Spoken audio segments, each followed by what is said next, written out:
একদিন কাঠুরে গিয়েছিল নদীর ধারে কাঠ কাটতে।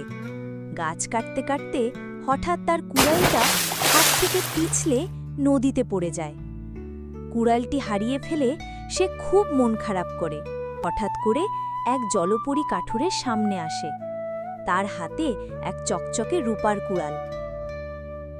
কিছুক্ষণ আগে কার যেন একটা কুড়াল নদীতে পড়ে গিয়েছিল। এই রূপার কুড়ালটা কি তোমার? না, এটা আমার কুড়াল না, আমারটা হলো একটা লোহার কুড়াল।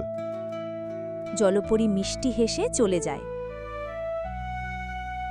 কিছুক্ষণ পর সে ফিরে আসে আর এবার নিয়ে আসে একটি স্বর্ণের কুড়াল। এই স্বর্ণের কুড়ালটা কি তোমার? না, এটা তো স্বর্ণের, এটাও আমার না। তার সততায় মুগ্ধ হয়ে জলপরী তাকে রূপার ও সোনার কুড়ালটিও উপহার দেয়।